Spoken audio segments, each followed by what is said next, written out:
Hello, everyone, and welcome to Real Estate Right Now, where we talk about real estate matters that matter to you. My name is Jay Izzo, and we are live here from Lindencraft Team Studios in Raleigh, North Carolina, part of the Research Triangle Park. And we have a great guest for you. Listen, here's the deal, right? We all know, right, that we talk about the inside of the house, things that are going inside, right? How do you take care of your house? And we've done that extensively here on the show, but we have not yet talked about what about the outside of the house? The things like your yard, right? Maybe the trees. Yeah. Is there things that you should be doing this time of year that maybe you can, spruce things up? Or maybe there's just some care things that you should do that you can care for your yard. Well, my guest this week is new to the show, but he's not new to me. His name is Wes Johnson. He's Vice President of Sales at Yardology. Yeah, it's yardology.com. They are a landscaping company. I'll have him tell you everything that they do. Wes Johnson, welcome to the show. I'm glad to be here. Thank you, Jay. All right, Wes. So first of all, before we get into the details, what all does Yardology do in terms of landscaping? Yardology is a landscape contracting service. We work for our bread and butter is the production builders and custom builder of homes. However, we do residential and everything from drainage to landscape design to obviously hardscape outdoor living areas and we do maintenance. So we do it all. All right. So here we are in North Carolina. It's February. Right. And people who have yards, right? And it's grass and trees. Is there something that people should be doing with their grass and trees this year? And does it depend on the grass? And what should they know? Okay. Well, from a maintenance standpoint, this time of the year and this month actually is when we normally do, especially if you have cool season grass, fescue, we do the pre-emergent herbicide at the end of February and a fertilization because it's 73 degrees today. It's beautiful on the today. 9th of February. Right. So it comes at you fast. Right. So whatever month you're in, agronomically, you need to be thinking a couple months down the road. Right. So maintenance wise, that's the big thing. Fertilizing those spring perennials that may be coming up in the next month or two. And then blooming plants that are going to be blooming into spring need fertilization now. And that would be azaleas, that would be gardenias, that sort of thing. Okay, what about trees? Is this a time that people should prune? It is. I'm glad you said that because one of the things I wanted to talk about on your show is how to increase the value of the curb appeal. And people really, really depend on in the neighborhood, not just their house, but your house, keeping the value up. Right. So the biggest thing that is underdone, I said, what's the word? So that we need to do every year is elevate those canopies so we can see our beautiful house, or that we don't bump our head when we're mowing grass or having someone mow our grass, but to elevate that canopy gives us a good view of the home, because what happens over time, those limbs grow more and more, get lower and lower, and it blocks the view of the house, which is a direct in the bottom line of the value of the home. Okay. So we're going to now.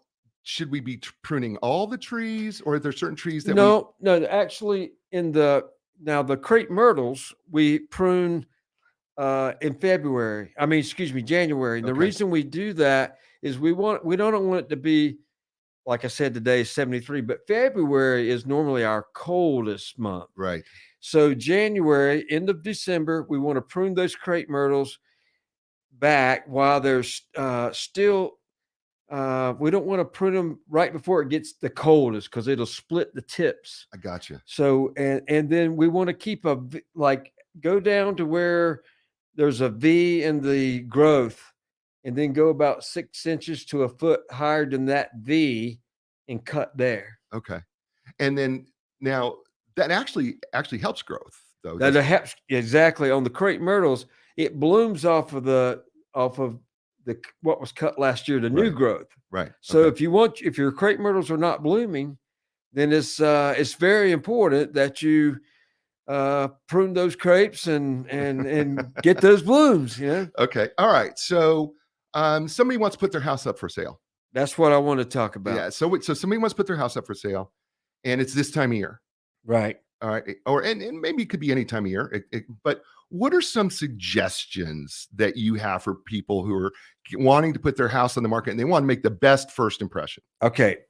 Let's assume the house is, we're going to do this two scenarios. It's more than 15 years old. One of the things, and I call this low hanging fruit, but it will definitely increase your value of your home. Severe prune, because when we work for the builders and we all want immediate landscaping and we want it to look good. And I congratulate the builders for doing that. But there's some varieties that grow faster than after the third year, they start taking off. Right. Okay.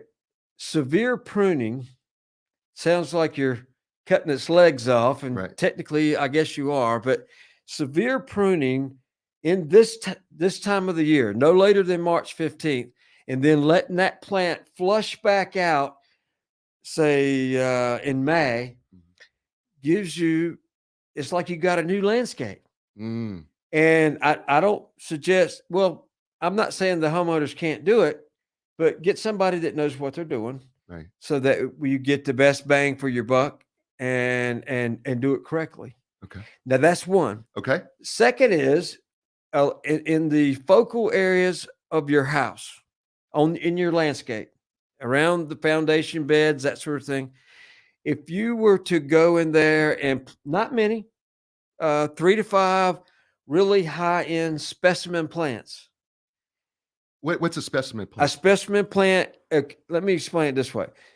Most of your hollies and that sort of thing, they're what we call bread and butter plants. Okay. That they're inexpensive. They look pretty good. They're acceptable.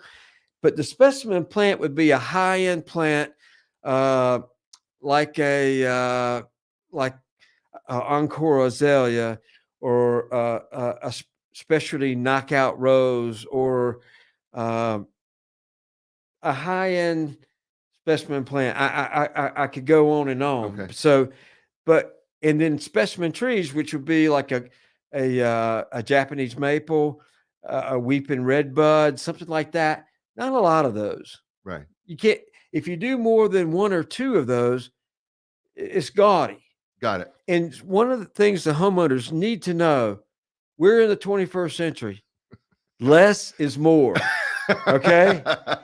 Back in the day, we just it's more we could plant, the better, but Right. that's not where we're at today. Okay. Clean and neat.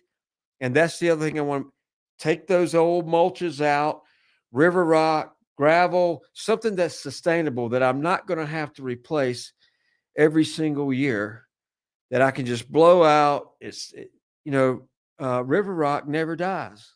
Right. You never have to water it. It never loses its color. It does never loses its color. Yeah. And then when it does lose its color because of weathering, you just fresh it up. Wash it off, right? Yeah, Power wash it off, or add a little bit, pressure wash it, and add a little bit more. Okay, so we do a lot of pine straw and mulch here. We do. A lot of it. But it's one of those things, I know, even in our home, it seems that we have to do it every year. Absolutely. Right. Not only do you have to do it every year, but it's not the best. It builds up over time, and it increases the chances of termites and pests. Really? Absolutely. Okay. Yeah. Matter of fact, there's some pest control companies that will not warrant your termite boxes if your mulch is touching the house. Really? Yeah. You want to stay up to 6 inches to a foot off the foundation. Really? Yes. All right. Now I do know, because I use it to work out with, is rubber mulch. Right. What's your thoughts on rubber mulch? Well, I think it's a great idea whoever came up with it, because I wonder with all these cars that we have, what they do with all those tires. You know what I mean? And that's what they do. Oh, really? They ground those tires up and they make rubber mulch. And they color it. And they dye it Right. brown or Whatever. Yeah. black Whatever. or whatever you want, red. How do you like that as an alternative versus regular mulch? For pest control, I actually love it. Okay. There's a couple things out, and it does hold the moisture in the beds. Mm. And that's what mulch is for anyway. Right. People think, why am I doing mulch? Right. Well, you're holding the moisture in. So if you have perennials or annual flowers, you're actually, it's not necessarily for aesthetics as much as it is to hold a moisture barrier and a weed barrier. But that's at the cart. Okay, but when you put river rock in, right? right, are you still able to do the same thing with the river rock holding moisture in, or is that a different? No, river rock. Matter of fact, rock in the beds like that is actually the best. It's an aquifer, literally. In our landscape, in the geological world, huge mass rock quantities create moisture. It's because it's heat on top, cool on the bottom, and that's how we produce rain. That's how we produce moisture. Okay. And so that is a excellent moisture. Now you got to be careful. If you got a house that's in a low area, you may want to put a moisture barrier in before you put the rock. Okay. So that it's not too wet. I got you. Yeah. All right. So we've got these tips of what to do. Is there a few more tips that you give a home seller in terms of? Exactly. So even to the point, I was saying severe pruning before, but even you got to prune. You got to act like you love your house if you expect somebody else to love it. Right. So and that's tough. I understand. Right. Right. However, I know a good lawn service that would be willing to help you out on that. I do. and there's plenty out there. Right. And but our guys really do take pride in what they do. And we're the boss until you show up, the homeowner. Because once that happens, they're all about how can we help you, Jay? Okay, right. And we're like, wait a minute, that wasn't part of the, right. That wasn't part of the plan. So that's great.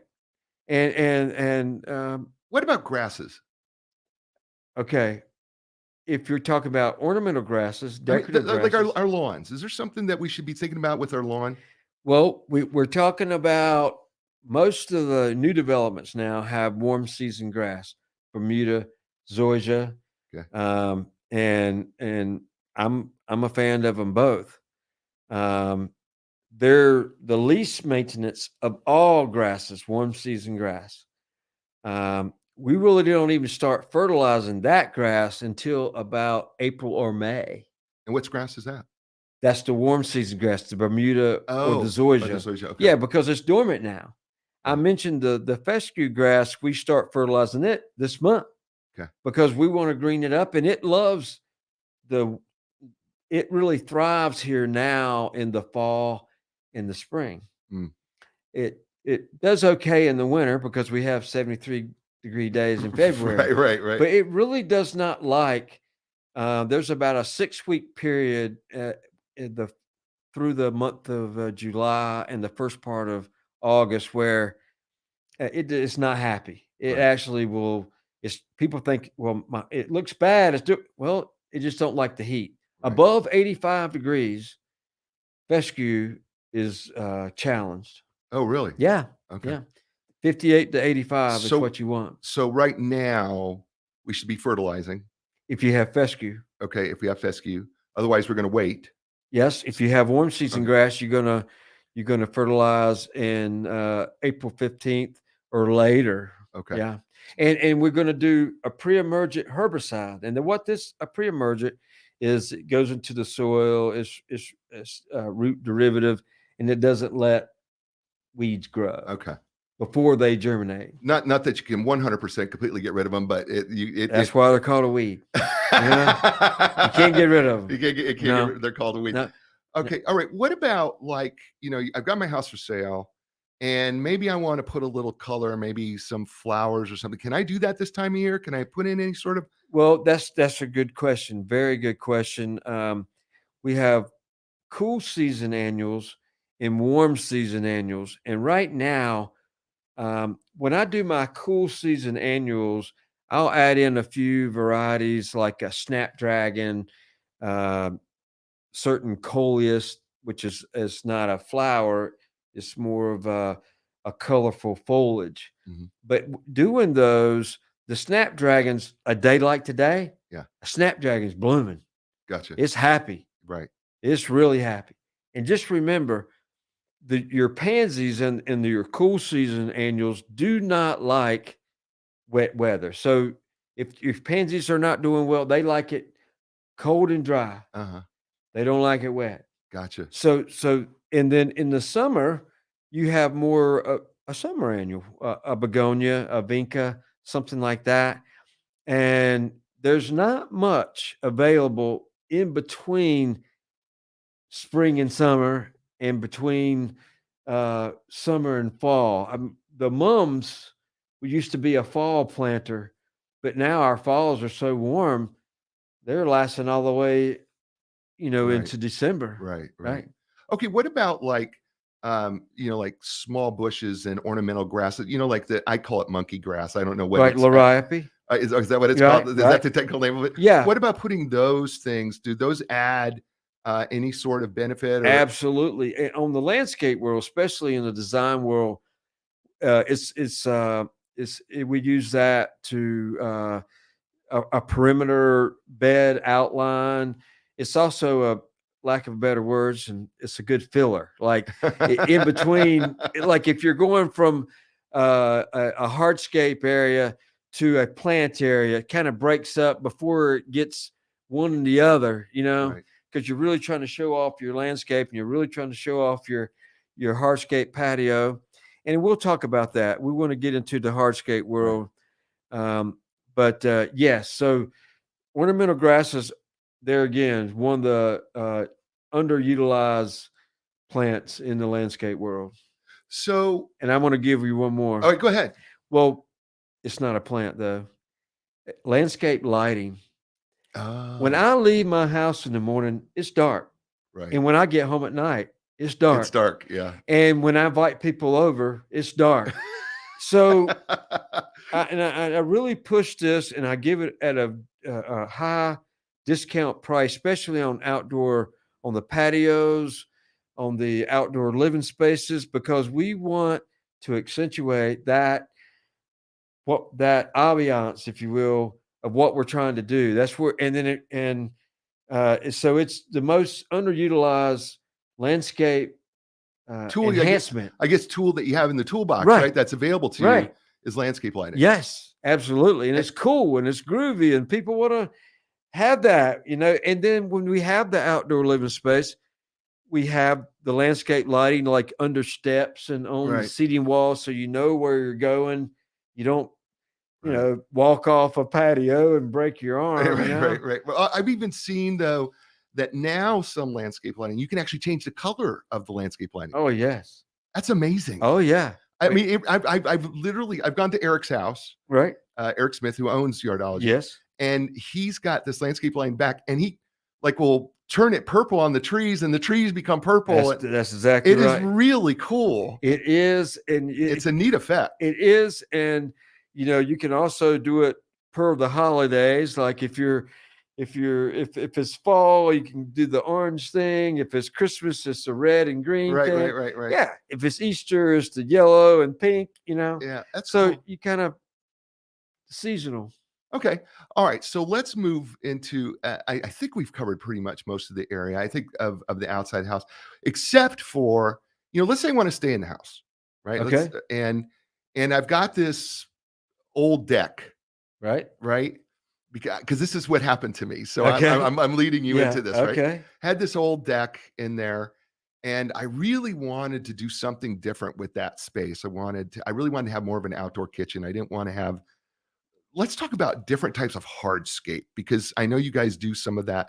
We do a lot of it. Yeah, because somebody who buys a house, for instance, will say, gosh, this is a beautiful space back here, but I just don't like the deck.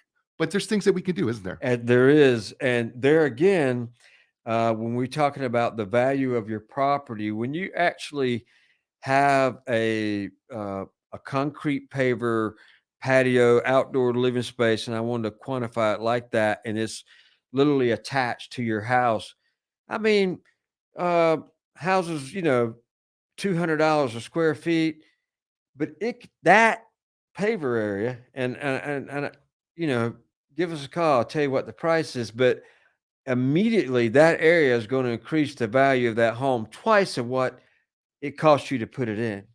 And it never goes away. It's always usable. And you you think you're not going to use it that much. I have had people, I've never had somebody tell me, I built my outdoor patio too big. I've always heard the opposite.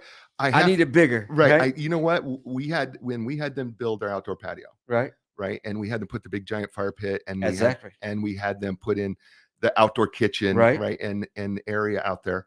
There was never a time I regretted it, ever. I mean, because we always used it. Right. It seems like, because when we had the deck, we weren't using the deck.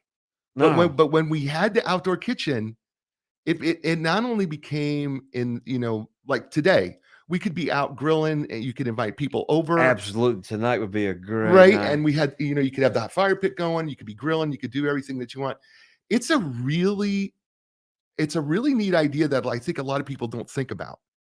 No, they don't. And then when you have the family over and I love kids, but when you have the kids and it's like, let's go outside. Yeah, right. And let me show you my cool place. Let's hang out. Right. So you're outside. You got your big screen hanging up on your pergola or around your cooking station. Right. While you're watching that, you're cooking, you're grilling marshmallows over the fire pit. Right. Just having a blast, man. Right. Yeah. And you got the music going. And I'm going to put there's a gentleman in Durham, Roderick Allen. He was actually a Grammy nominee, smooth jazz player. He's from Durham. And that would be a good guy to listen to when you're grilling. Okay, that'd be a good guy. Yes. Okay. Yes. So what kind of hardscaping outside of, like, maybe the kitchen, is there some other hardscaping that we can do that might be enhanced? Let's take it back just a little bit. Okay. Because I don't want to underestimate, and this is happening on a project that I'm on right now, where the customer didn't take into effect that getting from the driveway, they just spent a mint, if you will, on an outdoor fireplace, not a fire pit, Right. a cook station, and it looks fabulous. Right. However, to get from the driveway to that has been a sopping mess the last week. Oh, you turn up grass going through there, and you just don't want to do it. Right. You just don't want to do it. Right. So you're like, I'm just not going to participate. Right. So in that, walkways, lead walks, as I call them, going from the front to the back to the pool or whatever you have done to the deck. And then the deck, like you said, if it's a raised deck, obviously you can't make that a patio. But when you get to the bottom of that steps, right, that's where you off to the side, right or left, right away. And if it's close to the house, you do it away from the house so you can have that fire pit, that sitting area, the Adirondack chairs around the fire pit, a cook station, right, and you're good. Well, what about, okay, we talk about this. Help us understand impervious soil when we do those type of things. I'm so glad you mentioned that. That is a big deal in Mecklenburg. Excuse me, I'm in Charlotte now. In Wake County. Wake County. You're in Raleigh. Yeah. Right. Yeah. Well, I've done work in both, and we do work in both. Yeah. So, but in Wake County, the impervious, especially in Cary, Mooresville, and Apex, impervious is a big deal. And what does that mean? That means that's the area of land that you have that does not have runoff, somewhat level land. And having that, you have to have so much free or available usable impervious area per your lot size. And if you live on a slope, front or back, you probably are limited to what you can do to the impervious area. Mm. So you got to be careful, and you have to call the county, and they'll tell you what you have, because you don't want to go out and do a major project and realize that, Right. yeah, you maximize You've reduced your area. Yes. You've encroached too much Encroached on your into yes. so, but you could come in though, right? I know you guys have done this, Yes. right? Where you come in and okay, maybe it's a little tight, but you've got ideas that you could do. Hey, listen, we're a little tight here, but here's some ideas that we have. Yeah. Have you done like some small projects like that where you've been able to? Yes, we have. Especially what we're talking about here are high-end residential and commercial design build projects. And I'm going to say this because it's dirt cheap, but it's not as dirt cheap as it used to be. Right, right. But what we can do, and I'm bidding a couple of jobs right now where we're increasing the impervious usable area, because we're bringing in some dirt and just leveling out, increasing the usable space. Got it. That is the cheapest way to do that. Now, the other, depending on how far you go, you may have to build a retaining wall, which gets into a little money, especially if it's over 4 feet. Right. Has to be engineered. But at the same time, what are we willing to do to use my backyard that's at a 45-degree angle? Right. I want to level it. I Right. want my kids to play. I want to play ball. Right. So we do that. Do you know we've done it? We've done the time already. We have? We have. We are. You've been great, by the way. You were absolutely fantastic. Tell people how they can get a hold of you or Yardology. Well, I'm at wes@yardology.com, and I'm not going to give my phone number because that's right. My social life is not that great, but I just want to say, anyway, yeah, wes@yardology.com, and we would be more than happy to help you any way that we can. You've been awesome, man. Thank you. Thanks, brother. All right. Thank you very much. Hey, ladies and gentlemen, this has been Real Estate Right Now. You've been with Wes Johnson of Yardology.com. Yardology, it's yardology.com if you're trying to get for more information. Listen, you know what? You had a lot of choices. You chose us today, and we want to thank you for watching us, listening to us by podcast. Listen, tell your friends. We think we have some great information. We do talk about real estate matters that matter to you. So as I say to you everywhere, all over the world, and you know what that is, ciao, everybody. All right.